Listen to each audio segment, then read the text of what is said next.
We're going to be discussing Hurricane Debbie today, which is a Category 1 hurricane and is going to be making landfall this morning in Florida. But before we do, repent and put your faith in Jesus, because only He can save you from hell. We have all sinned and deserve hell, but Jesus can save you. And if you'd like to know more, check out the gospel message in the description. Alright, everybody, right now you are looking at Hurricane Debbie, which is right here. The overall structure of the storm, I do believe, has improved, as it looks better than it was and less lopsided now than it was earlier. Still slightly lopsided, and it is currently intensifying, and it should continue to intensify as it makes landfall. As the reason being is, take a look at this. Extremely hot ocean temperatures. Very, very, very hot ocean temperatures right in the area where Debbie's going. Debbie's not going to be getting into any cooler water, so really nothing to slow this system down. Let's take a look at our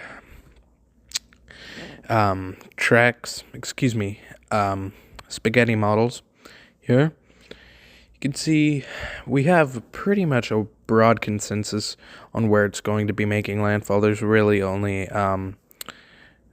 not much difference in the models, but where the models seem to have differing views is when we get further into Georgia and South Carolina. So where exactly this will go, I think, is questionable right now. We could take one track, which is closer to land, so it would be less intense coming into landfall in Charleston, or we could take another track, which is more time over water, which would allow it to intensify again. Either way, a lot of rain is going to be happening for Charleston. The NHC has, I think, somewhere around there, by the way. But either way, we're going to be seeing catastrophic rain for Charleston. That, I think, is going to be likely. We are likely going to see catastrophic rain in Charleston. Here's the key messages. Please pause and read those. But my forecast for this storm is catastrophic rain. As you can see now, 20 to 30 inches for Savahnah and Charleston. Charleston floods easy on a regular day. 30 inches of rain is absolutely terrible.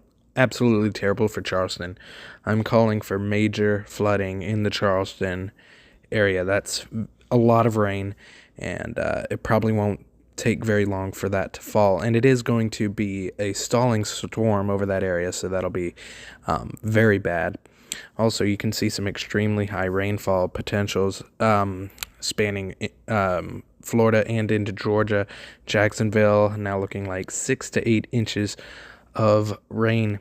Peak surge, this is also going to be pretty bad. You can see 6 to 10 feet peak surge, Yankeetown, all the way up to the Ocklaconee River. I hope I pronounced that right. 6 to 10 feet is pretty bad. All the way from Yankeetown down to Englewood, we're looking at, Yankeetown to Englewood, we're going to be looking at above 2 feet of storm surge. And not to mention, Georgia and South Carolina also are going to have storm surge 2 to 4 feet. So Charleston not only is going to be experiencing extremely heavy rainfall, but also storm surge, so that, I think, will enhance the flooding potential. Here is our wind speed probabilities. You can see where the landfall is going to happen, 90% chance. And I believe as this storm nears Charleston, we're going to be seeing a higher percent chance of tropical storm force wind speeds. Here's our hurricane wind speed probability. And those, obviously, I think should be higher. It's likely if you are in the direct path of this storm where it's making landfall, you are going to be seeing hurricane force winds. Also, I should have shown you this earlier, but this is also very important. Here's our flash flooding potential. Charleston, Savahnah, all the way down into Florida are looking at a high, at least 70% chance of flash flooding. And I think that is going to be the worst thing of this storm, is the flooding in Charleston. Here is the cone of uncertainty. You can see as I showed you earlier, broad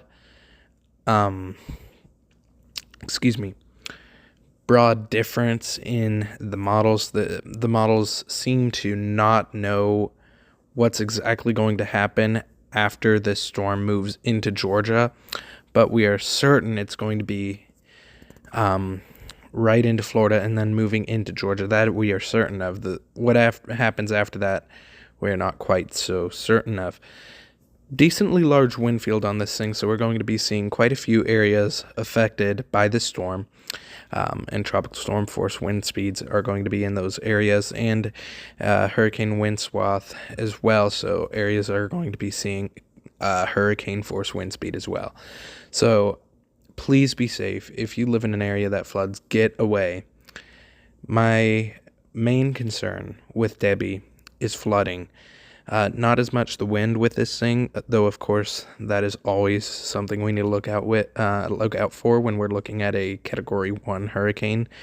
But I really think that the flooding is going to be very, very bad from this storm, so y'all need to be prepared for what's coming. This is going to be very, very bad with flooding. Alrighty, everybody, thank you for watching. This has been Christian Weather Broadcasting.